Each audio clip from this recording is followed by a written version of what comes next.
The fluorescent lights buzzed overhead in the cramped employee break room of Sullivan's Market, casting harsh shadows across the worn linoleum floor. Marcus Sullivan adjusted his name tag, Mike Torres, night stock associate, and pushed through the door, desperate for a moment of solitude and a drink of water. But he wasn't alone. In the corner, hunched over a small metal table, sat a young woman with her face buried in her hands. Her dark hair fell like a curtain around her shoulders, and soft sobs escaped through her fingers. Marcus froze, his hand still on the water cooler handle, unsure whether to retreat or stay. The woman looked up, startled by his presence. Her eyes were red-rimmed and glistening with unshed tears, but Marcus was struck by their depth. Warm, brown eyes that seemed to carry the weight of the world. She couldn't have been more than 24, yet something in her expression spoke of struggles far beyond her years. "I'm sorry," she whispered, quickly wiping her cheeks with the back of her hand. "I didn't think anyone would come in here." Her voice carried a slight tremor, and Marcus noticed her name tag. Emma Rodriguez, Cashier 7. "No need to apologize," Marcus said gently, his usual executive demeanor replaced by something softer, more human. "We all need a moment sometimes." Emma attempted a smile, the kind retail workers perfect after years of customer service. Bright, but hollow. "I only have 5 minutes left on my break. I should probably head back soon." She glanced at the industrial clock on the wall, its second hand ticking away precious moments of peace. Marcus found himself moving closer, drawn by an inexplicable urge to offer comfort. "Rough day?" Something in his tone, free of judgment, full of genuine concern, seemed to crack Emma's carefully constructed walls. Her composure crumbled again, and fresh tears spilled down her cheeks. "I lost my father 6 months ago," she said, her voice barely above a whisper. "And some days, like today, it hits me like a truck. But I still have to go out there and smile for customers, pretend everything's fine because..." She trailed off, shaking her head. Marcus felt his chest tighten. He'd spent years in boardrooms, making decisions that affected thousands of employees, but he'd forgotten what it meant to truly see the person behind the employee ID number. Here was Emma, grieving and struggling, yet still showing up, still trying to do her job with grace. "Because you have responsibilities," Marcus finished quietly, understanding flooding through him. Emma nodded, surprised by his insight. "Exactly. People depend on me. I can't fall apart, even when that's all I want to do." They sat in comfortable silence for a moment, two strangers sharing an unexpected connection. Marcus wanted to say more, to somehow ease her burden, but the words seemed inadequate. Instead, he simply offered his presence. No judgment, no pressure, just another human being acknowledging her pain.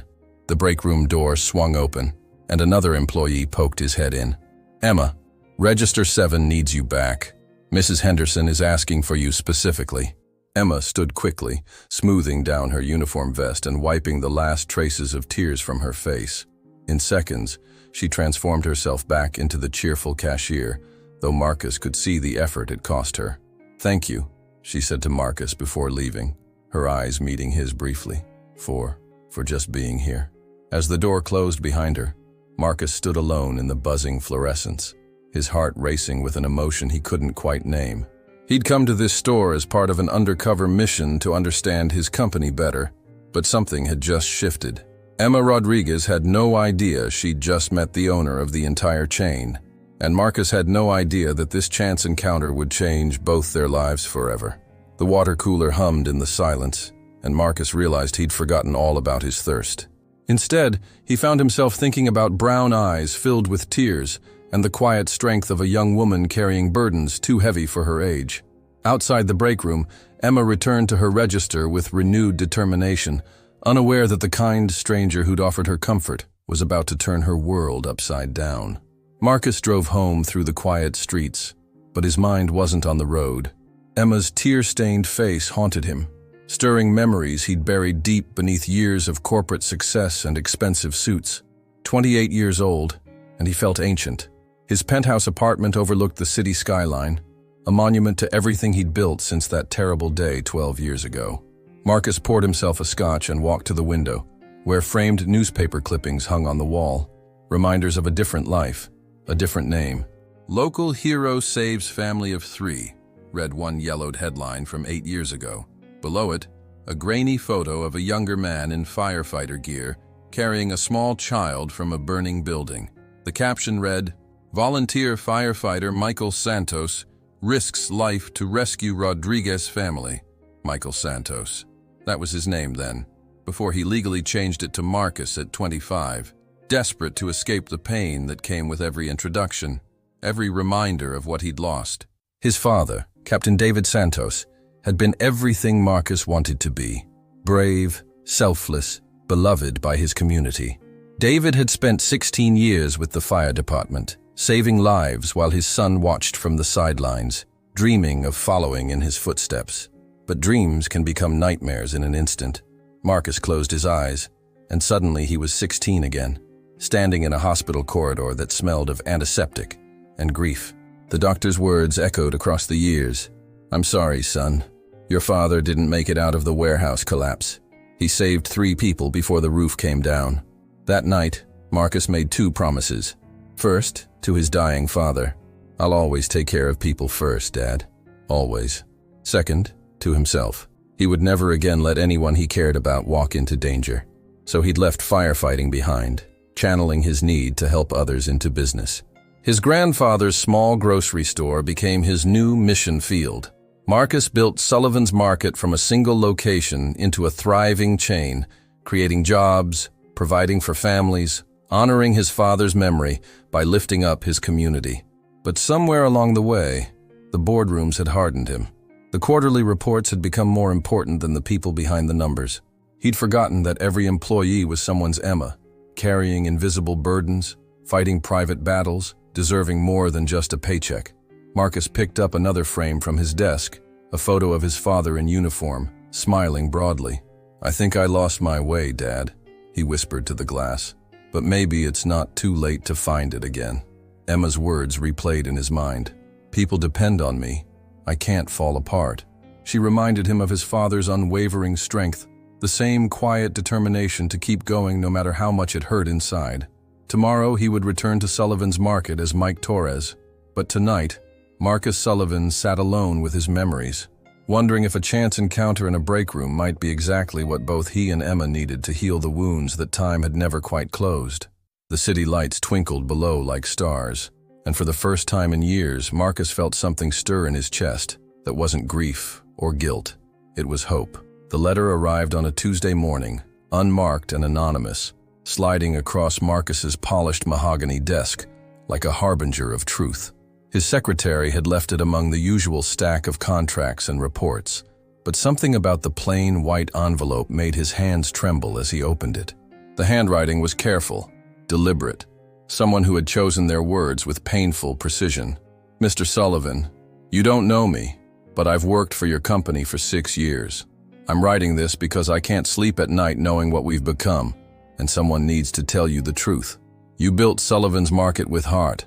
I remember the early days when you visited stores, knew employees by name, asked about our families, but something changed. The managers you hired care only about numbers. They cut our hours but demand the same productivity.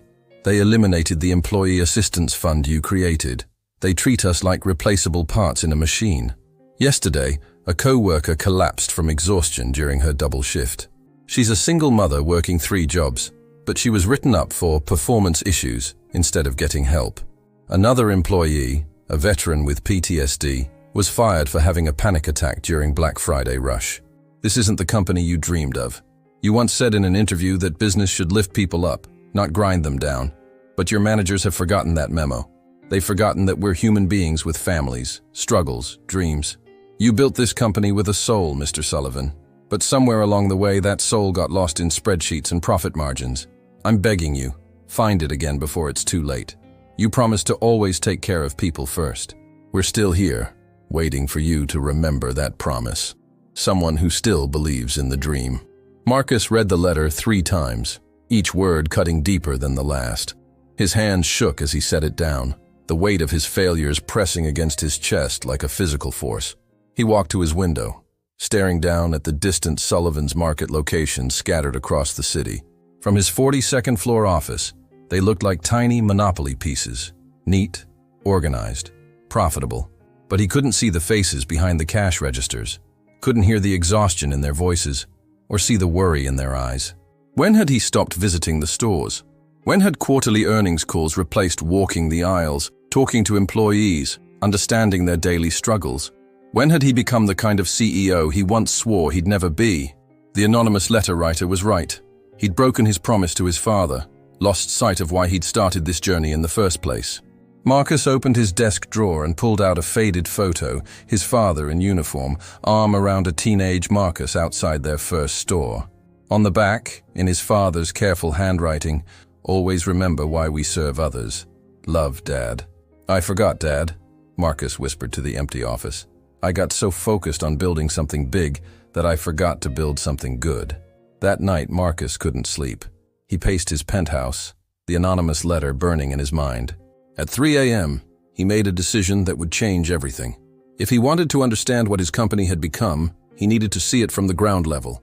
He needed to work alongside the people whose voices had been silenced by corporate bureaucracy. He needed to become one of them. By morning, Marcus had hatched a plan that his board would call insane and his lawyers would call dangerous. But for the first time in years, he felt truly alive, driven by purpose instead of profit, motivated by redemption instead of revenue. The anonymous letter had awakened something in him that years of success had buried. Tomorrow, he would begin the journey back to his father's dream, one honest day's work at a time. "You want to do what?"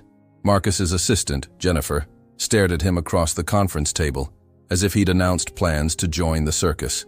The emergency meeting he'd called included only his most trusted inner circle, people who'd signed ironclad NDAs and sworn their loyalty years ago. "Work undercover in one of our stores," Marcus repeated calmly, though his heart was racing. "Store 23 specifically. It's our most remote location, 40 minutes from downtown. Nobody there knows my face." His legal counsel, Robert Chen, loosened his tie and leaned forward. "Marcus, this is corporate suicide." "If this gets out—" "It won't," Marcus interrupted. "That's why you're all here. I need your help to make this work." Jennifer pulled out her tablet, already shifting into problem-solving mode despite her obvious concern. "How long are we talking about?" "As long as it takes to understand what we've really become," Marcus said, standing to pace the room. "I've been insulated up here for too long. I need to see our company through the eyes of someone making $12 an hour, someone choosing between rent and groceries." He turned to face his team, and they could see the determination burning in his eyes. "Store 23 just posted a job opening for night stock. I'm going to apply as Mike Torres, unemployed, recently moved to town, desperate for work." The room fell silent, except for the hum of the air conditioning. Finally, Jennifer spoke. "We'll need a complete background. Social security number, employment history, references." "I've been thinking about this all night," Marcus said, pulling a folder from his briefcase. "Mike Torres, 28, originally from Phoenix. Lost his job at a warehouse, moved here for a fresh start. Lives in a studio apartment on Maple Street. I've already put down first month's rent under that name." Robert shook his head in disbelief. "The liability issues alone are manageable," Marcus cut him off. "Mike Torres will sign all the same waivers as any other employee. If I get hurt, it's a workers' comp claim like anyone else." "And if someone recognizes you?" Jennifer asked. Marcus ran his hand through his hair, considering. "Store 23 was built 3 years ago. I've only been there twice, both times for brief corporate visits with full entourage. The current staff has probably never seen me up close." He walked to the window, looking out at the city where thousands of his employees were starting their shifts. "My father used to say that you can't lead people to places you've never been yourself. I've been making decisions about these workers' lives from an ivory tower. It's time to come down." The next 2 hours were a whirlwind of preparation. Jennifer created Mike Torres's entire digital footprint, social media accounts, employment records, even a defunct Phoenix address. Robert grudgingly crafted legal protections. Marcus's security team scouted the Maple Street apartment and established discreet surveillance protocols. That evening, Marcus stood in his walk-in closet, selecting clothes for his new identity. Gone were the handmade Italian suits and silk ties. Instead, he packed worn jeans, basic t-shirts, and a single pair of scuffed work boots he'd bought that afternoon. He caught his reflection in the mirror, the same face that had graced business magazine covers, now contemplating a life of stocking shelves and mopping floors. For a moment, doubt crept in. Was this noble mission or elaborate midlife crisis? Then he remembered the anonymous letter, remembered Emma's tears in the break room during his brief reconnaissance visit yesterday.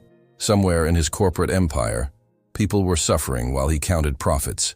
Marcus picked up a photo of his father and slipped it into his wallet. "Time to remember why we started this, Dad," he whispered.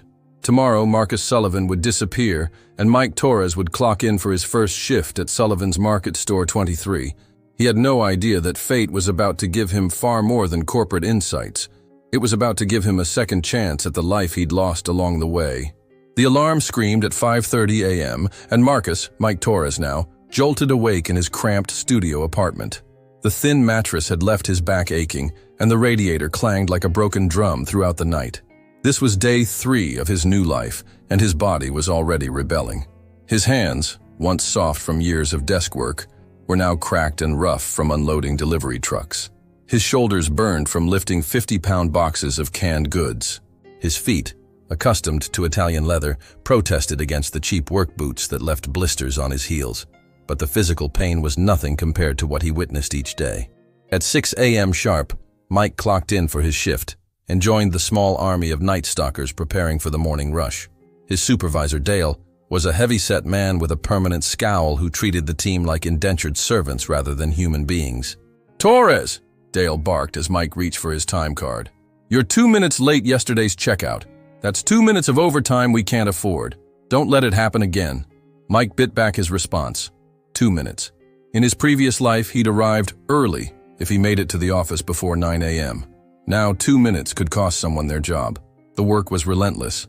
Unload trucks, stock shelves, clean spills, organize backstock, reset displays.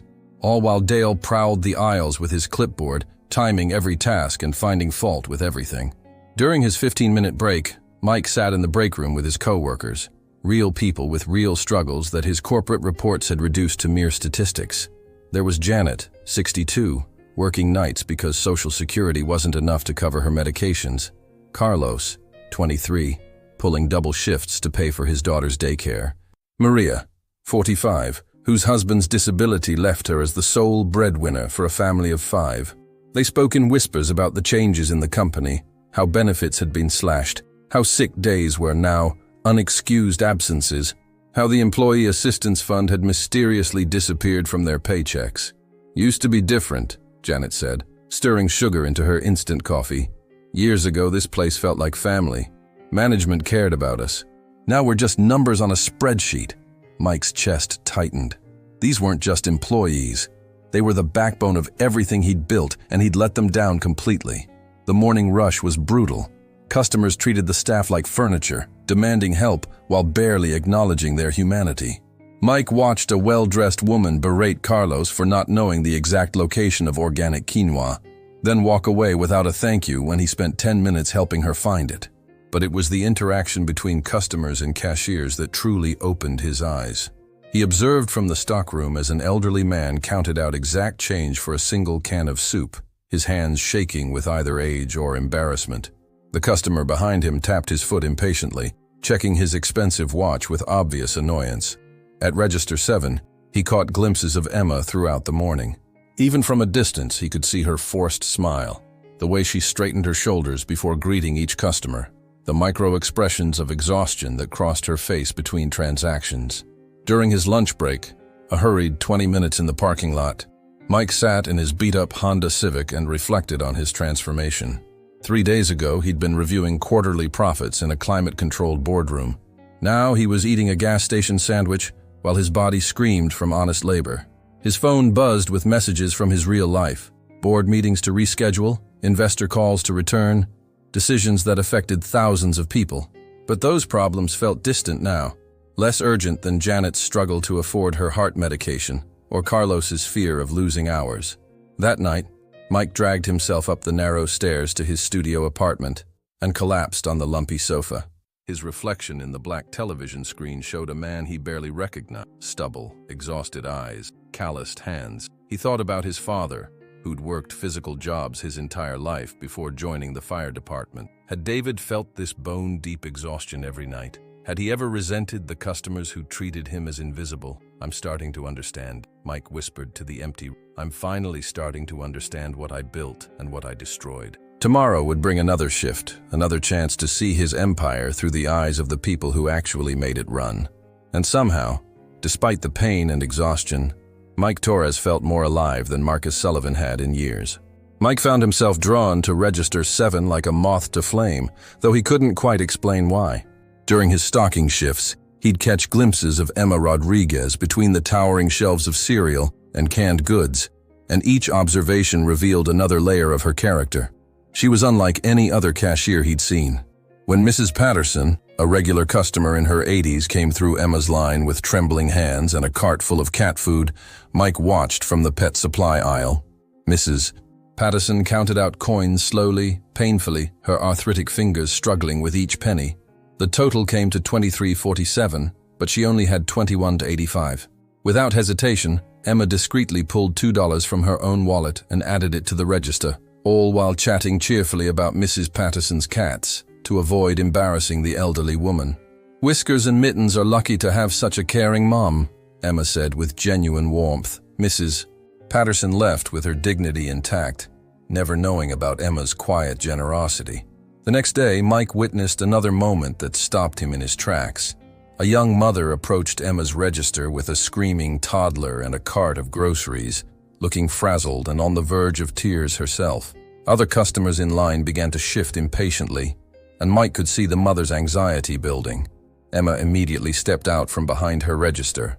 "Hey there, sweetie," she said softly to the crying child, pulling a small stuffed animal from beneath her counter, one she'd obviously brought from home. "Would you like to hold Mr. Bear while Mommy pays for groceries?"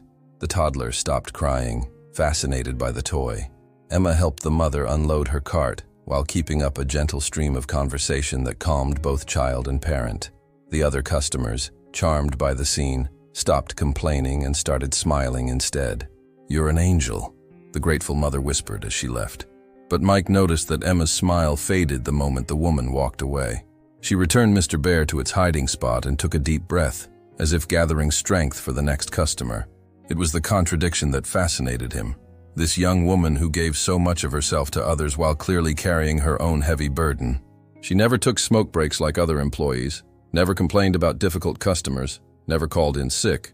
She picked up extra shifts when co-workers needed time off and stayed late to help with inventory without being asked. During one particularly busy afternoon, Mike overheard a conversation that revealed more about Emma's character. Another cashier, Brenda, was venting about a rude customer who'd made her cry. "I don't know how you do it, Emma," Brenda said during their brief overlap at shift change. "You're always so patient, so kind.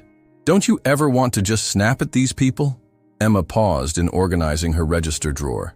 "My dad used to tell me that everyone we meet is fighting a battle we know nothing about," she said quietly. "Maybe that angry customer just lost their job or got bad news from a doctor or had a fight with someone they love.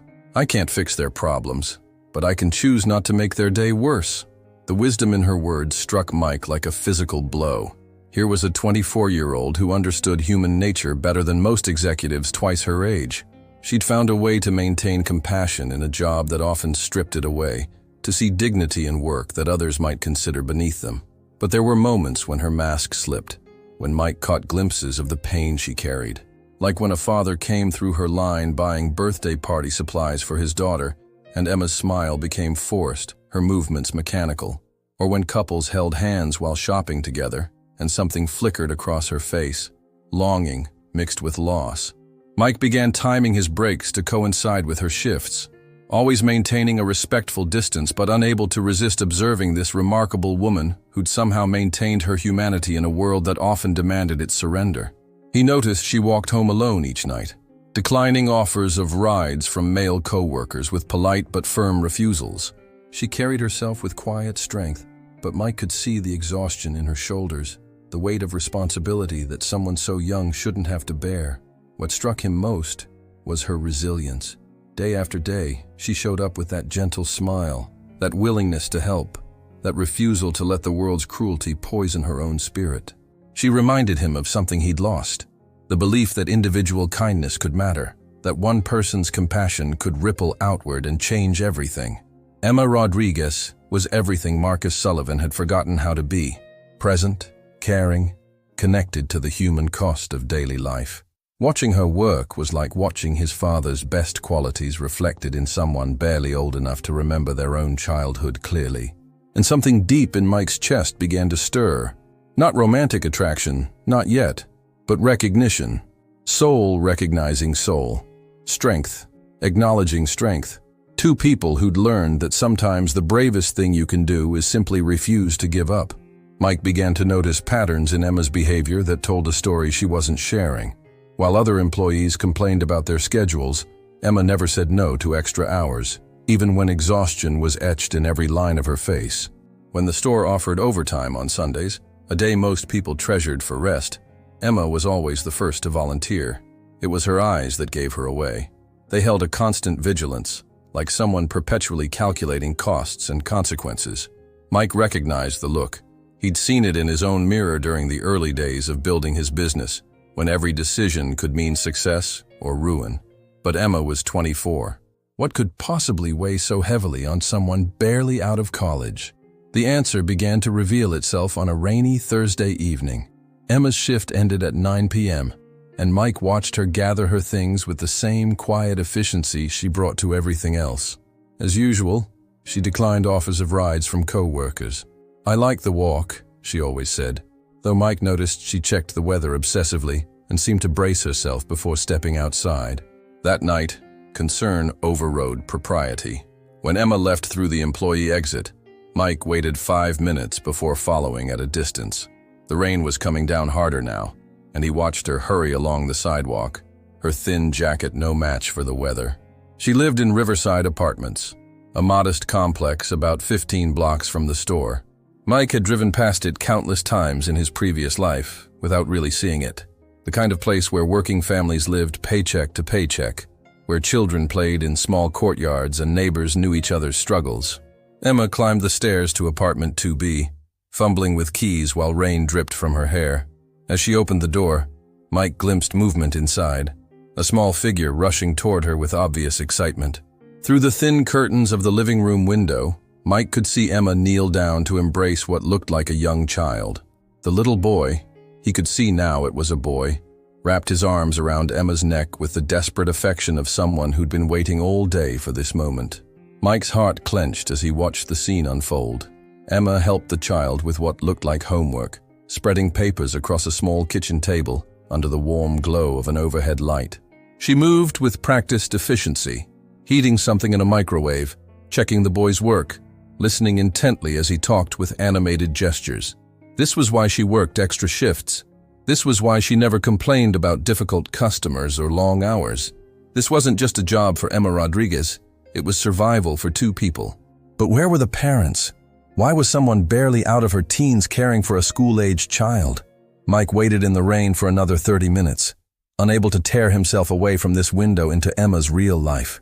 He watched her help the boy with a bath, read him a story, tuck him into a small bed in what appeared to be the apartment's only bedroom. Emma herself settled onto the living room couch with a pile of papers, bills by the look of it, and a calculator. Even from his hiding spot across the courtyard, Mike could see the stress in her posture as she worked through the numbers. She rubbed her temples, stared at the ceiling, then returned to the papers with renewed determination. This young woman who gave so much to everyone else during the day spent her nights holding together a household that depended entirely on her minimum wage income. No wonder she looked tired. No wonder she took every shift offered. No wonder she carried herself with the weight of someone twice her age. Mike finally forced himself to leave, but sleep wouldn't come that night. He lay on his lumpy mattress thinking about Emma reading bedtime stories after 10 hours on her feet, about a little boy waiting all day for his sister, or guardian, or whatever Emma was to him, to come home. The next morning, Mike arrived at work with new eyes. When he saw Emma at Register 7, he no longer just saw a dedicated employee. He saw someone fighting a daily battle for survival with grace and dignity, someone who'd learned to smile through struggles that would break most people. During his break, he found himself in the employee parking lot, watching Emma eat a modest lunch from a brown bag while sitting in an old Honda Civic that had definitely seen better days. She ate quickly, efficiently, like someone who'd learned not to waste time on luxuries like leisurely meals. Mike wanted to approach her, to somehow offer help without seeming intrusive or presumptuous. But what could Mike Torres, minimum wage stock clerk, possibly offer Emma Rodriguez that wouldn't raise questions about his motives? As Marcus Sullivan, he could solve her problems with a phone call, scholarships, better paying positions, even direct financial assistance. But Mike Torres had to watch from the sidelines, his heart breaking a little more each day as he witnessed quiet heroism that no one else seemed to notice. Emma Rodriguez was carrying burdens that would crush most people, and she was doing it with a smile that could light up the darkest corner of Sullivan's Market. Mike was beginning to understand that some people were born with an extra measure of strength, not for their own benefit, but to carry others when the world became too heavy to bear alone. It was the kind of day that tested everyone's limits. A delivery truck had broken down, leaving the store understaffed and behind schedule. Customers were impatient, management was stressed, and by 2 p.m., tempers were fraying throughout Sullivan's Market.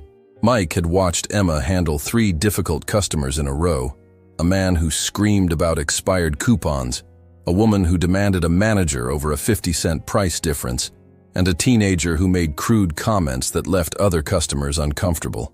Through it all, Emma maintained her professional demeanor, but Mike could see the toll it was taking. Then came the incident that broke her composure. An error in the register system caused Emma's drawer to come up short by $15 during her shift change. Dale, the perpetually angry supervisor, accused her of theft in front of a lobby full of customers and co-workers.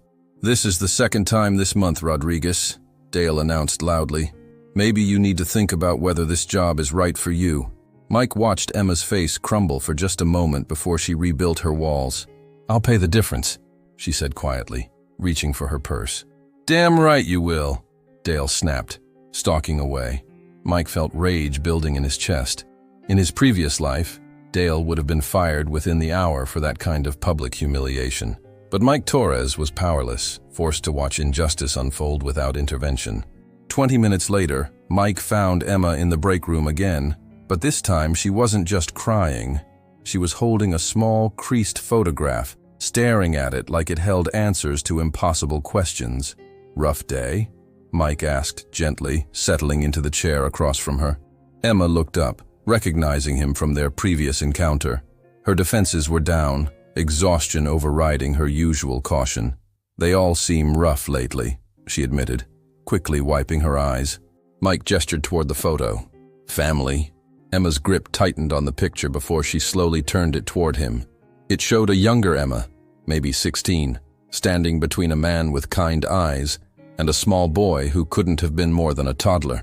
All 3 were smiling broadly, standing in front of a modest apartment building.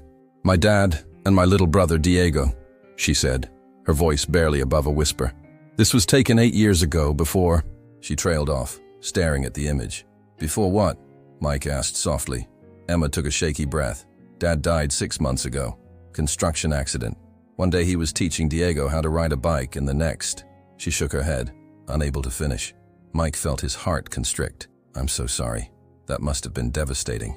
Diego still asks when Daddy's coming home," Emma continued, tears flowing freely now. "He's 7 years old, and I keep telling him Dad's just working far away because I can't break his heart by telling him the truth. But every night he waits by the window, and every morning he asks if today is the day Dad comes back." The pieces of Emma's life suddenly clicked into place for Mike. The little boy he'd seen through her apartment window wasn't her son. He was her brother. At 24, Emma had become both guardian and provider for a grieving child who didn't even understand why his world had been turned upside down. "You're raising him alone," Mike said, understanding flooding through him. Emma nodded, clutching the photo against her chest. "There's no one else. Mom died when Diego was born, and Dad's family is back in Mexico. I'm all he has." Her voice cracked. "Some days I feel like I'm drowning, like I can't possibly be enough for him. He needs a parent, not a sister who's barely keeping her own head above water." Mike wanted to reach across the table and take her hand, to somehow absorb some of the pain she was carrying. Instead, he leaned forward, his voice filled with conviction. "You're not drowning, Emma. You're swimming upstream, which is completely different. And from what I've seen, you're exactly what Diego needs. Someone who loves him enough to work 3 jobs if necessary. Someone who puts his well-being above her own comfort." Emma looked up at him with surprise. as if she'd forgotten what encouragement sounded like. "How do you know about 3 jobs?" she asked. Mike realized his slip and quickly covered. "You mentioned picking up extra shifts, and I've seen how hard you work here. It's obvious you're carrying more than most people our age." Emma studied his face for a moment, and Mike felt exposed under her gaze. There was an intelligence in her eyes that made him wonder if she sensed something different about him. "I can't break," she whispered finally, "because if I break, everything falls apart. Diego's depending on me to hold it together, to be strong enough for both of us. But some days," she gestured helplessly at the break room around them, "some days I come in here and let myself fall apart for 5 minutes. Then I put the pieces back together and pretend everything's fine." Mike's chest tightened with admiration and heartbreak. This young woman was living a life of quiet heroism that no one recognized, shouldering responsibilities that would crush most people twice her age. "You're stronger than you know," he said firmly, "and you're not as alone as you think." Emma gave him a watery smile, the first genuine one he'd seen from her. "Thank you, Mike. I don't know why, but talking to you makes me feel less invisible." As she gathered herself to return to work, Mike sat alone in the fluorescent-lit break room, his heart breaking for the second time in his life. 3 days after their conversation in the break room, Mike found Emma restocking shelves in the cereal aisle during a quiet afternoon lull. She seemed more at ease around him now, their shared moment of vulnerability having created an unexpected friendship. "Can I ask you something?" Mike said, approaching with a box of granola bars. "You mentioned your dad before, but you never really talked about what he was like." Emma's face softened immediately, the way it always did when she thought about her father. "Roberto Rodriguez was the best man I've ever known," she said, carefully arranging boxes on the shelf. "He worked construction during the day and taught me how to be strong at night. Always said that life would test us, but how we respond to those tests defines who we really are." She paused, pulling a worn envelope from her back pocket, something Mike had noticed her carrying but never questioned. "He used to tell me stories about heroes, about people who showed up when everything seemed hopeless. His favorite story was about a fire that changed our lives when I was 16. Mike's blood turned cold, but he forced himself to remain casual. "A fire?" Emma nodded, her eyes taking on that distant look people get when reliving pivotal memories. "Our apartment building caught fire in the middle of the night. I was sleeping when Dad burst into my room telling me to grab Diego. He was just 11 months old then, and run. But by the time we got to the hallway, it was full of smoke and flames." She unconsciously touched the faded envelope in her hands. "We were trapped on the 3rd floor, and I honestly thought we were going to die. Diego was crying. Dad was trying to find another way out, and I was just terrified.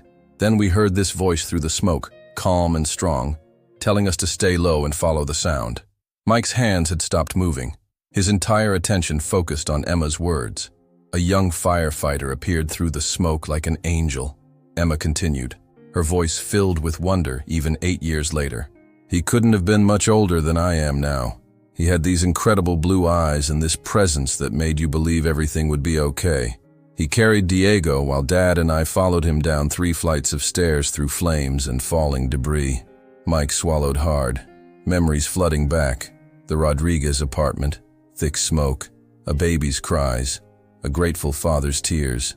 Dad always said that firefighter saved more than our lives that night. He saved our future, our family, everything we had left after Mom died. The firefighter's name was Michael Santos, and Dad talked about him constantly after that. Said Michael was what real heroes looked like, young, brave, someone who ran toward danger while everyone else ran away. Emma carefully unfolded the envelope she'd been holding, revealing a handwritten letter that had clearly been read countless times. "I wrote this letter to Michael Santos when I turned 18, she said, her voice thick with emotion. "I wanted him to know how that one night changed everything for us, how his courage gave Dad 7 more years with Diego, gave me a chance to become the person Dad raised me to be, but I never sent it. Dad delivered it personally to the fire station along with this." She pulled out a small, faded photograph, the same one Mike had seen her holding in the break room, but now he could see it clearly. 16-year-old Emma standing proudly next to her father, baby Diego in her arms, all 3 smiling radiantly outside their temporary housing. "Dad wrote on the back," Emma said, turning the photo over. Mike could see the careful handwriting. "Our family is whole because of you. Emma wants to be strong like you. Thank you for giving us a second chance at life. Rodriguez Family, 2017. Mike's hands trembled as he pretended to organize cereal boxes. The letter, the photo, the gratitude. He remembered it all. Roberto Rodriguez had come to the station 3 weeks after the fire, tears in his eyes, insisting that Michael Santos understand how much that rescue had meant. That firefighter probably doesn't even remember us, Emma continued, carefully folding the letter back into the envelope. But Dad never forgot. Every time life got hard, he'd remind me, "Mija, someone risked everything to give us this chance. We don't waste chances like that." She looked directly at Mike, and for a terrifying moment, he wondered if she could see through his disguise to the truth underneath. That's why I work so hard. Why I don't give up even when everything feels impossible. Because Michael Santos didn't give up on us when it would have been easier to let the fire department handle the rescue. Because Dad didn't give up on rebuilding our lives. And because Diego deserves the same chance at happiness that we got that night. Mike felt tears threatening and turned away, pretending to check his inventory sheet. "Your father sounds like an incredible man." "He was," Emma said softly. "And somewhere out there, Michael Santos is probably still saving lives. Probably doesn't know that the baby he carried down those stairs just lost his first tooth, or that the teenage girl he helped rescue is now working 3 jobs to keep that same little boy safe." As Emma walked away to help a customer, Mike stood frozen in the cereal aisle, his world tilting on its axis. Emma Rodriguez wasn't just any employee. She was the girl he'd carried through smoke and flames 8 years ago. Diego wasn't just her little brother. He was the crying baby Mike had held against his chest while the building burned around them. Roberto Rodriguez, the grateful father who'd taught his daughter about heroes and second chances, was dead. And the firefighter he'd revered, the Michael Santos who'd given his family hope, was standing right here in aisle 7, disguised as Mike Torres, watching Emma struggle to hold together the very family he'd once saved. The universe, it seemed, had a twisted sense of poetry. Mike drove home that night in a daze, Emma's words echoing in his mind like a haunting melody. The photograph of her family, the letter she'd written, the gratitude in her voice when she spoke about Michael Santos. It all crashed over him in waves of recognition and disbelief. Back in his studio apartment, Mike tore through boxes he'd brought from storage, searching frantically for proof of what his heart already knew. His hands shook as he found the container labeled Fire Department Personal Effects and ripped it open with desperate urgency. There, preserved in protective plastic, were mementos from his 5 years as a volunteer firefighter. Commendations, newspaper clippings, photographs from station events, and at the bottom, a manila folder marked Community Thanks. Mike's breath caught as he opened it. Inside were dozens of letters and cards from people he'd helped over the years, but one stood out immediately. The handwriting was careful, formal, a teenager trying to sound adult. "Dear Firefighter Michael Santos, my name is Emma Rodriguez. You probably don't remember me, but you saved my life, my baby brother's life, and my father's life on March 15th, 2017. I was 16 and thought I was going to watch my family die in that apartment fire. Then you appeared through the smoke like an angel and carried us all to safety. I know you were just doing your job, but I need you to know that you gave us more than our lives back. You gave us hope. My father cries every time he talks about your courage. My little brother Diego is growing up healthy and happy because of what you did that night. I want to be strong like you someday. I want to help people the way you helped us. Thank you for showing me what real heroes look like. With all my gratitude, Emma Rodriguez P.S. Papa included a picture so you can see how happy we are. We call it our second chance photo." Mike's hands trembled as he found the photograph clipped to the letter, the same image Emma had shown him today. 16-year-old Emma beaming with joy, Roberto Rodriguez's arm around his daughter, baby Diego giggling in Emma's arms. On the back, Roberto's careful handwriting, "Our family is whole because of you. Emma wants to be strong like you. Thank you for giving us a second chance at life. Rodriguez Family, 2017. The weight of cosmic coincidence crushed down on Mike's chest. He remembered that night vividly now. The third-floor apartment, thick black smoke, a terrified teenager clutching a crying baby while her father tried to find an escape route. Mike had climbed the ladder truck to their window, broken the glass, and guided them through the building's interior stairwell when the exterior fire escape proved inaccessible. He remembered Emma's wide, frightened eyes in the smoke, how she'd trusted him completely when he told her to follow his voice. He remembered the baby's weight in his arms as they navigated the burning hallway, Roberto's grateful sobs once they reached safety. 3 weeks later, Roberto had come to the station with Emma's letter and that photograph. Mike had been touched by their gratitude, but it was one rescue among many, one family among dozens he'd helped over the years. He'd never imagined he'd see them again. Now Roberto was dead, killed in a construction accident 6 months ago. Emma was struggling to raise Diego alone on minimum wage, and Michael Santos, the hero she idolized, the firefighter she credited with giving her family a second chance at life, was working beside her every day under a false name, watching her fight battles that were breaking her spirit. Mike pulled out his phone and searched for news about Roberto Rodriguez's death. The brief newspaper article was devastating. Local construction worker dies in workplace accident. Roberto, 43, had fallen from scaffolding when safety equipment failed. He'd died instantly, leaving behind 2 children and no life insurance. Roberto Rodriguez was known for his kindness and work ethic, the article concluded. He often spoke about the importance of helping others and credited a local firefighter with saving his family years ago. "Some people are angels in disguise," Rodriguez would say. "We never know how our actions might change someone's entire life." Mike set the phone down and stared at Emma's letter until the words blurred through his tears. Roberto had died believing in heroes, teaching his children about courage and second chances. Emma was working herself to exhaustion, trying to honor that legacy, caring for Diego with the same selfless love her father had shown her. And Marcus Sullivan, the man who could solve all her problems with a single phone call, was hiding behind the identity of Mike Torres, paralyzed by the magnitude of this impossible coincidence. He thought about Emma in the break room, holding that photograph like a lifeline, talking about strength and heroes, and the firefighter who'd shaped her understanding of what it meant to help others. She had no idea that her childhood hero was the same man who now owned the company where she struggled to make ends meet. The universe had brought them together again for a reason Mike couldn't fathom.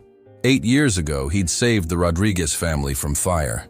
Now Emma was unknowingly saving him from a different kind of burning, the slow destruction of his soul by success that had forgotten its purpose. Mike looked at his reflection in the apartment's single window and saw Michael Santos staring back, the young firefighter who'd once believed that individual acts of courage could change everything. Somewhere in the transformation to Marcus Sullivan, he'd lost that belief, but Emma Rodriguez had never lost it. She carried it in her pocket in the form of a faded letter, lived it every day through her quiet heroism, passed it on to Diego through bedtime stories about the angel who'd saved their family. Tomorrow, Mike would return to Sullivan's Market and watch Emma work, knowing that he held the power to give her family the security Roberto had dreamed of. But how could he reveal the truth without destroying the very foundation of trust they'd begun to build? The photograph stared up at him from the table. 3 people whose lives he'd touched without understanding the ripple effect. 3 people who'd shaped him in return without his knowledge. Some connections, Mike realized, were too profound for coincidence. They were destiny wearing the mask of chance. Fate disguised as an ordinary Tuesday in aisle 7. Mike couldn't sleep. Every time he closed his eyes, he saw Emma's face as she'd told him about the firefighter who'd saved her family. The reverence in her voice, the way she'd clutched that letter like a sacred text, it haunted him. At 3 a.m., he gave up on rest and drove to his real apartment, using his key card to access the building's parking garage. His penthouse felt foreign now, like a museum of someone else's life. But he needed more evidence, needed to piece together the full story of that night 8 years ago. In his home office, Mike found what he was looking for, a banker's box marked Fire Department Archives that he'd never been able to throw away. Inside were official reports, photographs, and personal mementos from his 5 years of service. The incident report was detailed and clinical. Structure fire at 847 Riverside Avenue, apartment 3B. Family of 3 rescued via interior stairwell. No casualties. Cause: electrical malfunction in building's older wiring system. But it was the personal items that made Mike's hands shake. A thank you card signed by 8-year-old twins he'd pulled from a car accident. A photo of him receiving a commendation from the fire chief. And there, at the bottom of the box, something that made his heart stop. A second envelope, addressed in the same careful handwriting as Emma's letter. But this one had been opened many times. The return address read, Roberto Rodriguez, 847 Riverside Avenue, Apt 2C. Mike had forgotten about Roberto's follow-up letter, written 6 months after the fire. He unfolded it with trembling fingers. Dear Michael, I hope this letter finds you well. 6 months have passed since you saved my family, and not a day goes by that we don't think about your courage. Emma asks about you constantly. She wants to write thank you letters to every firefighter in the city, because she says if they're even half as brave as you, they deserve to know how much they matter. I wanted you to know that your actions that night changed more than just that one moment. Emma has found her purpose because of you. She volunteers at the community center now, helping elderly neighbors with groceries and reading to children at the library. She says if a stranger could risk his life for us, she should at least risk being late for school to help Mrs. Martinez carry her laundry. Diego is walking now, getting into everything. Sometimes Emma points to his firefighter toys and tells him, a hero just like him saved your life. I know he won't remember that night, but he'll grow up knowing that good people exist in this world because his sister will tell him about you. You gave us more than our lives, Michael. You gave us faith that people still care about strangers, that courage isn't just something we see in movies. My children will grow up believing in heroes because they met one. Emma is saving money for college now. She wants to study social work or teaching, anything that lets her help people the way you helped us. I want to be someone's Michael Santos, she told me yesterday. I think you'd be proud of the young woman she's becoming. Thank you for showing my family what real strength looks like. Con mucho respeto y gratitud. Roberto Rodriguez P.S. Emma made me promise to ask if you remember her. She's convinced you saved so many people that our family is just a blur. But I told her that heroes probably remember everyone they help. Was I right? Mike's vision blurred as he read Roberto's words. The man who died 6 months ago in a construction accident had spent years telling his children about the firefighter who'd shaped their understanding of heroism. Emma's dedication to helping others, her quiet strength in the face of impossible odds, it had all been inspired by a single night when Michael Santos had climbed through a window and carried them to safety. In the box, Mike found one more item that made his chest tighten, a small framed photograph that Roberto had given him personally. It showed Emma at her high school graduation, wearing a cap and gown, holding her diploma with a radiant smile. On the back, Roberto had written, she graduated valedictorian and got a scholarship to State University.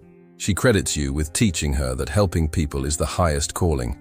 Our hero inspired a new generation of heroes. Mike stared at the photo until the details burned into his memory.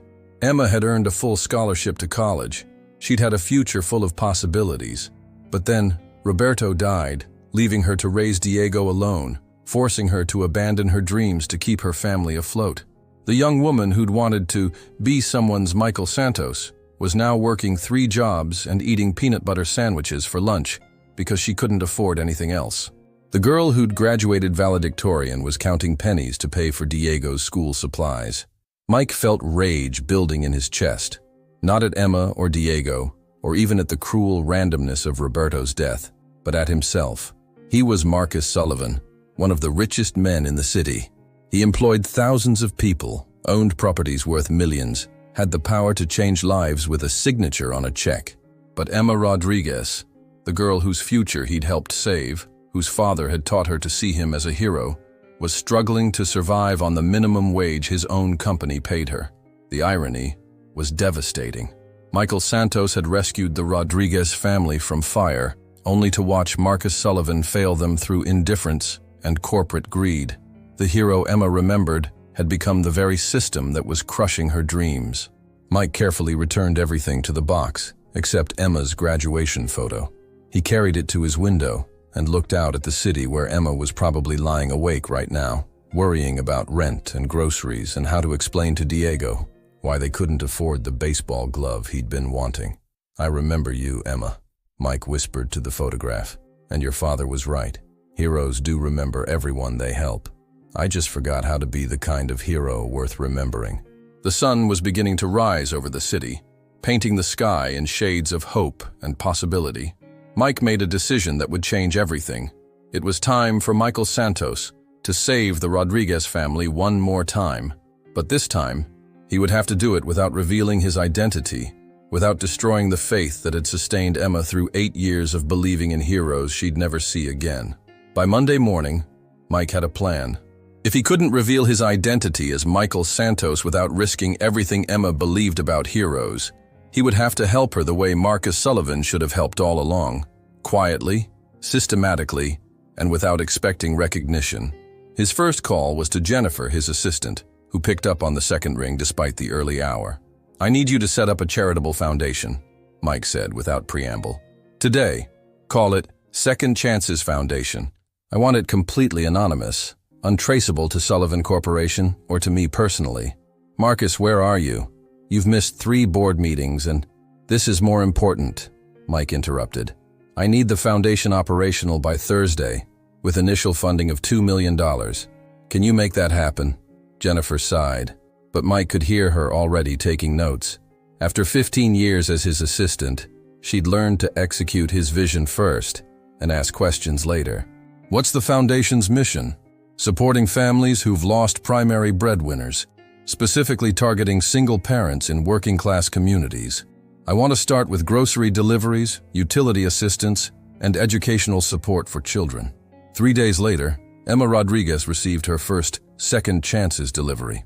Mike watched from across the street as the unmarked van pulled up to Riverside Apartments. The driver, a woman Mike had hired specifically for her discretion, carried several boxes to Emma's door, along with a simple note: "You're not alone. Every hero deserves support. A friend who believes in second chances." Through Emma's window, Mike could see her confusion as she opened the boxes. Fresh groceries, including organic items she'd never be able to afford. New clothes for Diego in exactly his size. School supplies, art materials, even a few books Mike had noticed Diego looking at in the store. That evening at work, Emma was visibly shaken but trying to hide it. "Someone left groceries at my door," she told Brenda during their shift change. "Good groceries, fresh fruit, real meat, things I haven't been able to buy in months." There was a note about second chances, but no name, no return address. Mike pretended to organize nearby shelves while listening to their conversation.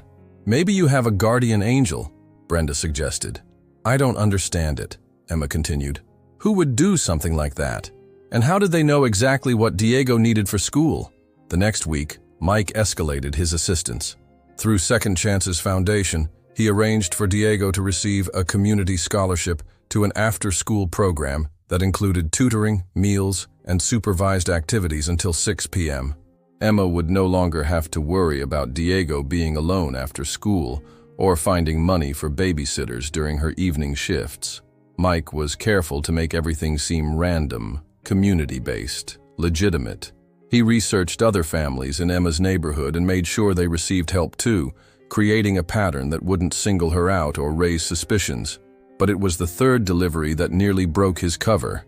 Mike had been thinking about Roberto's letters, about how proud he'd been of Emma's academic achievements.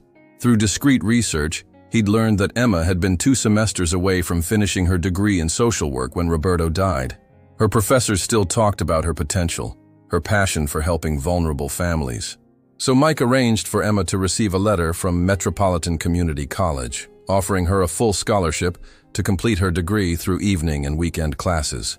Tuition, books, even a small stipend for childcare. Everything she'd need to finish what Roberto's death had forced her to abandon. When Emma came to work the next day, she was crying again. But this time, the tears were different. "Mike," she said, finding him during his break, "something incredible happened. I got accepted for a scholarship program I never applied for. They say an anonymous donor specifically requested to help single parents finish their education." Mike kept his expression neutral, though his heart was racing. "That's amazing, Emma. You deserve every opportunity." The letter mentioned second chances, she continued, studying his face. "The same phrase from the grocery deliveries. Someone is watching out for Diego and me. Someone who knows our story. But I can't figure out who or why." For a terrifying moment, Mike wondered if Emma suspected. Her intelligent eyes seemed to be searching his face for clues, for some explanation of the impossible coincidences surrounding her life. "Maybe," Mike said carefully. "Some people help others without needing recognition. Maybe your father's belief in heroes was right. They're out there, just working behind the scenes." Emma nodded slowly, but Mike could see questions forming in her mind. Questions that could unravel everything if he wasn't careful. That night, Mike sat in his studio apartment, staring at the reports from Second Chance's foundation. In 3 weeks, they'd helped 12 families in Emma's neighborhood. Children were getting better nutrition, parents were accessing job training, elderly residents were receiving home care assistance. But it was Emma's progress that filled Mike with pride and terror in equal measure. She'd enrolled in her first class, arranged her work schedule around her studies, and begun to dream again about the future she'd thought was lost forever. "Thank you, whoever you are," she'd whispered to the empty break room that afternoon, holding her acceptance letter like a prayer. "Daddy always said angels come in disguise." I think he was right. Mike touched the photograph of Roberto's family that he now carried in his wallet. The Second Chance photo that had started everything. 8 years ago, he'd carried baby Diego down a burning stairwell. Now he was carrying the Rodriguez family toward a different kind of safety, one built on education and opportunity, rather than just survival. But with each act of kindness, the weight of his deception grew heavier. Emma believed in the anonymous benefactor the same way she'd once believed in Michael Santos, with complete faith, absolute gratitude, and a growing determination to pay it forward. Mike was creating another hero for Emma to worship, another impossible standard for her to aspire to. And eventually, she would want to find this mysterious guardian angel, just like she'd once wanted to find the firefighter who'd saved her family. The truth was becoming a ticking bomb in Mike's chest, and he wasn't sure how much longer he could contain the explosion. Mike knew he was playing with fire, but Emma's happiness had become more important to him than his own safety. For 6 weeks, he'd watched her transform from a woman barely surviving to someone who dared to hope again. Her college classes were going well, Diego was thriving in his after-school program, and the financial pressure that had been crushing her was finally lifting. But Mike wanted to give her something more personal, something that would connect her present struggle to the strength she'd always carried, something that would remind her where her courage came from. In his penthouse safe, Mike found what he'd been looking for, the original photograph that Roberto had given him 8 years ago, Emma's graduation picture, with her father's proud inscription on the back. Roberto had specifically asked that Mike keep it, saying, "Heroes should remember the people they inspire." Mike spent hours crafting the perfect note to accompany the photograph. "Dear Emma, this photograph has been treasured for 8 years by someone who never forgot your family's kindness. Your father gave this to me after your graduation, wanting me to see how his daughter grew into someone who makes heroes proud. Roberto spoke of you constantly, your intelligence, your compassion, your determination to help others. He said you were inspired by a firefighter who saved your family, and that you wanted to spend your life giving other people the same gift of hope. I've watched from afar as you've honored that inspiration, even through unimaginable loss. Your father would be amazed by the woman you've become, and the way you're raising Diego with such love and strength. You asked once if heroes remember the people they help. The answer is yes. We remember everyone, especially those who teach us what true courage looks like. Keep believing in second chances. Some of us are still here, still watching, still believing in you. With admiration and respect, MS." Mike arranged for the package to be delivered on a Thursday evening, timing it so Emma would receive it after her longest shift, but before her evening class. He positioned himself across the street from her apartment, hidden in his car, watching for her reaction. Emma arrived home at 7:30, exhausted from 8 hours at the register, but hurrying to get ready for her social work ethics class. She almost didn't notice the small package by her door, wrapped in simple brown paper with no return address. Mike watched her open it in her living room, Diego doing homework at the kitchen table. He saw her face change from confusion to shock to complete emotional collapse as she recognized the photograph and read the letter. Emma fell to her knees in her tiny living room, clutching the graduation photo to her chest, sobbing with a mixture of joy, grief, and overwhelming gratitude. Diego rushed to her side, wrapping his 7-year-old arms around his sister's shaking shoulders. "Emma, why are you crying? Are you sad?" Diego's voice was filled with concern. Through her tears, Emma showed him the photograph. "This is from when I graduated high school, mijo. The firefighter who saved us when you were a baby. He kept this picture all these years. He's been watching over us, making sure we're okay." Diego studied the photo with wide eyes. "The angel Daddy told me about? The one who carried me down the stairs?" "Yes, baby. And he's still taking care of us. All those good things that have been happening, the food, your after-school program, my college classes. I think it's been him all along. Mike wiped tears from his own eyes as he watched Emma try to compose herself. She was looking at the photo with the same reverence she'd shown the letter she'd written 8 years ago, the same faith in heroes and second chances that Roberto had instilled in her. But then something happened that Mike hadn't anticipated. Emma's expression shifted from gratitude to determination. She stood up, still holding the photo, and began pacing her small living room with purpose. "Diego, I need to find him," she said firmly. "Michael Santos has been helping us all this time, and he needs to know how grateful we are. He needs to know that Daddy died still believing in heroes because of what he did for us." Diego nodded eagerly. "Can we write him a letter like you did before?" "More than that," Emma said, her voice growing stronger. "I'm going to find him. I'm going to thank him in person and tell him about Daddy, about how his courage shaped our entire family. He deserves to know the impact he's had on our lives." Mike's blood ran cold as he watched Emma pull out her laptop and begin searching. She was going to look for Michael Santos, going to try to track down the firefighter who'd saved her family. And when she discovered that Michael Santos had legally changed his name to Marcus Sullivan, when she learned that the hero she worshipped was the same man who owned the company where she struggled to make ends meet, the revelation would destroy everything. Her faith in heroes, her trust in the kindness she'd been receiving, her belief that good people existed in the world without ulterior motives. Mike sat in his car, watching Emma research firefighter rosters and retirement records, watching her prepare to unravel the very lie that had brought them together. He'd given her the photograph to remind her of her father's love and her own strength. But instead he'd created a disaster that would shatter both their worlds. Emma Rodriguez was about to discover that her childhood hero and her anonymous benefactor were the same person, and that both of them had been lying to her face for months while watching her struggle. Mike started his car and drove away, his heart breaking with the knowledge that his moment of sentimentality might have just destroyed the most important relationship of his life. Emma was going to find Michael Santos, and when she did, she was going to learn that sometimes the people we trust most are the ones hiding the biggest secrets. The photograph that was supposed to be a gift had become a countdown timer to the end of everything Mike had come to treasure, and he had no idea how to stop what he'd set in motion. Mike barely slept for 3 days, knowing that Emma was actively searching for Michael Santos. Every moment at work was torture, watching her excitement as she told coworkers about her mission to find the firefighter who'd been helping her family. She'd already called 2 fire stations and was planning to visit the municipal records office. On Friday morning, Mike made the hardest decision of his life. He called an emergency meeting at Store 23 for that evening, after closing. He told the staff it was a corporate visit to discuss store improvements, but his real purpose was singular: to reveal the truth to Emma before she discovered it herself. At 9:30 p.m., 23 employees gathered in the break room, confused but curious about the unusual late-night meeting. Emma sat in the front row, still carrying the graduation photograph in her purse like a talisman. Mike stood at the back of the room, wearing the same work clothes he'd worn for months as Mike Torres.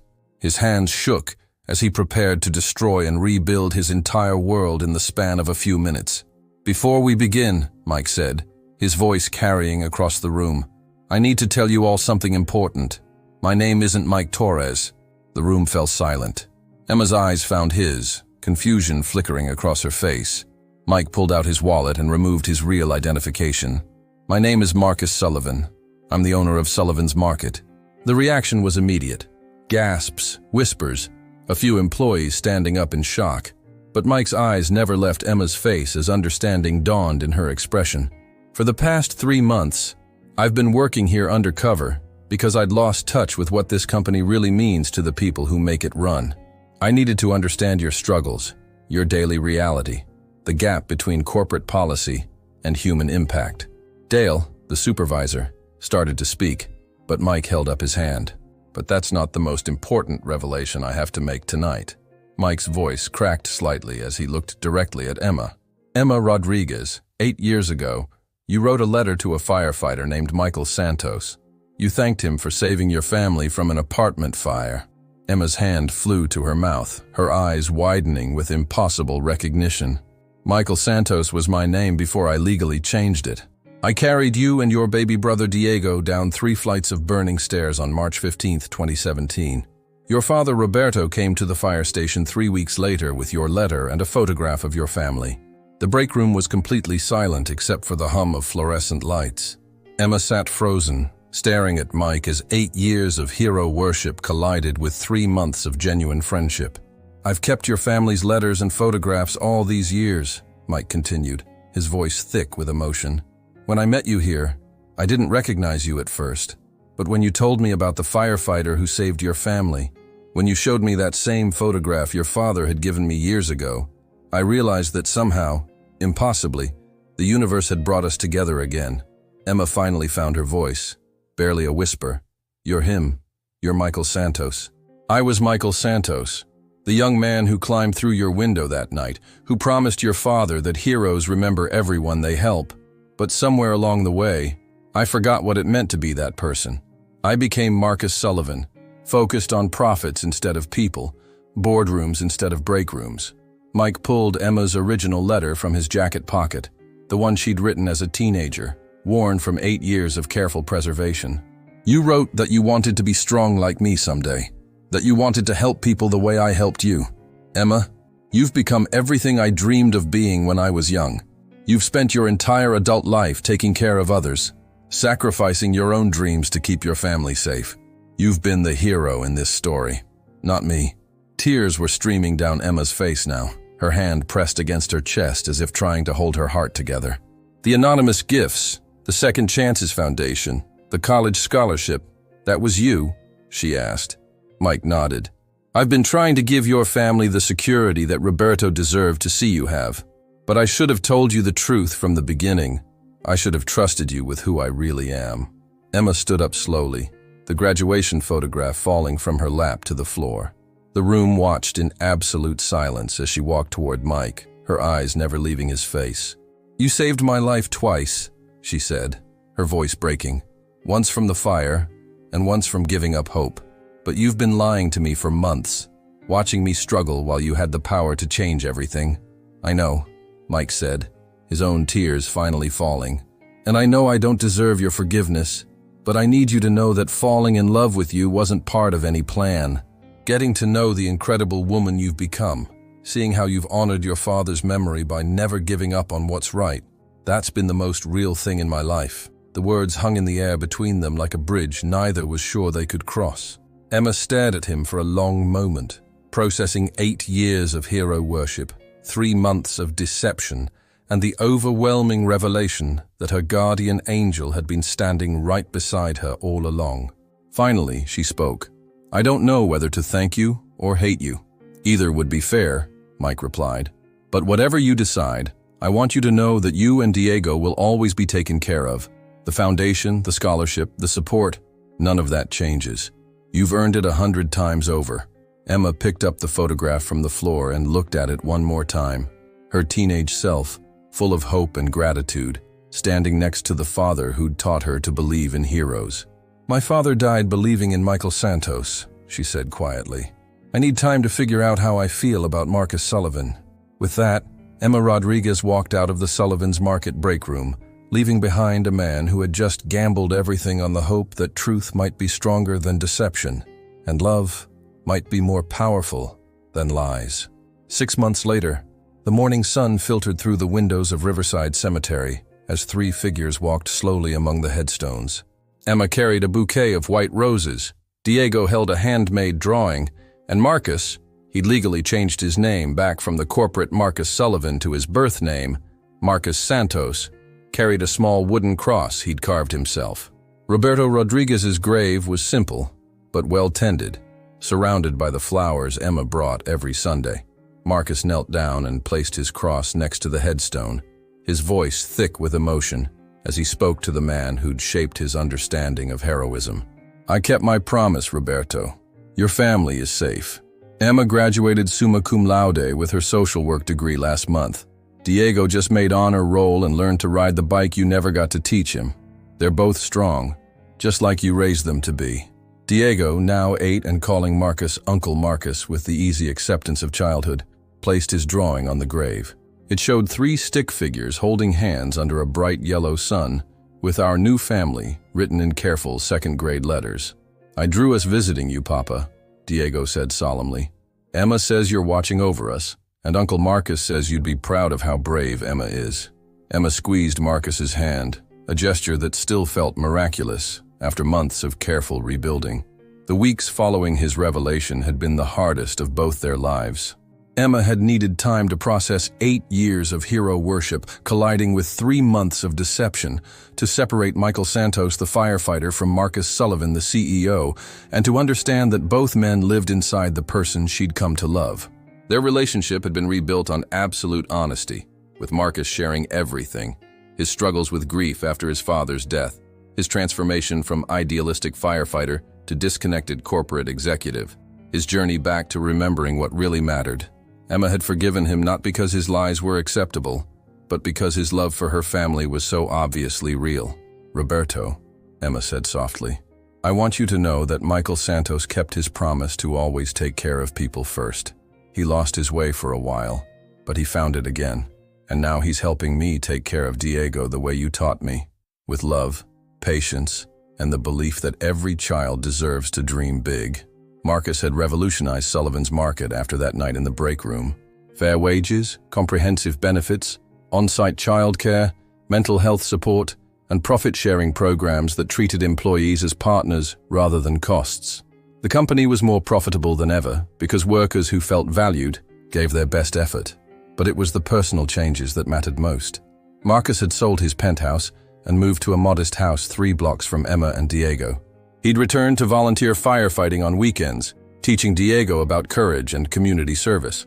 Emma was working as a family counselor for the Second Chances Foundation, which had expanded to serve hundreds of families across the city. "Dad always said that some people enter our lives as angels," Emma said, looking at Marcus with eyes that held no trace of the suspicion that had once clouded them. "I used to think he meant the firefighter who saved us. But now I think he meant that sometimes people come back into our lives when we need them most, in forms we don't expect." Diego tugged on Marcus's sleeve. "Uncle Marcus, will you tell me again about the night you saved me and Emma?" Marcus smiled, lifting the boy onto his shoulders. "That wasn't the night I saved you, buddy. That was the night you and Emma saved me. You just didn't know it yet." As they walked back toward the car, Emma slipped her arm through Marcus's. "Diego's baseball game is at 4. Are you sure you can leave the office early?" "The office will survive," Marcus said, remembering the years when he'd thought the opposite was true. "Some things are more important than quarterly reports." They drove through the city Marcus had once viewed only from the 42nd floor, past the Sullivan's Market locations where employees now earned living wages and received respect along with their paychecks. Past the community center where Emma volunteered 3 evenings a week, helping families navigate crisis with the same strength she'd learned from her father's example. At Diego's game, Marcus cheered from the stands beside Emma, watching the boy who'd once been a crying baby in his arms now sliding safely into home plate. The same child he'd carried down burning stairs 8 years ago was now running the bases with fearless joy, secure in the knowledge that he was loved and protected. "Roberto would have loved this," Emma said, tears of happiness mixing with old grief, as Diego waved at them from the dugout. "He's here," Marcus said with certainty. "Every time Diego helps a classmate with homework, every time you comfort a family in crisis, every time we choose love over fear, he's here. Heroes don't really die, Emma. They just teach other people how to carry the light." As the sun set over the baseball field, painting the sky in shades of hope and possibility, Marcus Santos held the woman he loved and watched the boy who'd become his son celebrate with teammates who'd become his friends. 8 years ago, he'd saved the Rodriguez family from fire, but in learning to love them, they'd saved him from something far more dangerous: a life without purpose, connection, or the courage to remain human in a world that often rewarded indifference. Some stories end with rescue, others begin with it, and the best ones remind us that sometimes the people we're meant to save end up saving us right back, in ways we never could have imagined. Emma Rodriguez had taught Marcus Santos that heroes aren't people who never fall down. They're people who never stop getting back up, never stop believing that tomorrow can be better than today, never stop reaching out their hands to help others find their way home. And home, Marcus had learned, wasn't a place on a map. It was wherever love lived, wherever families were built from choice rather than blood, wherever three people could visit a grave together and feel not loss, but gratitude for the love that had brought them all together. The Rodriguez family was complete again, just in a way Roberto had never imagined but would have surely blessed.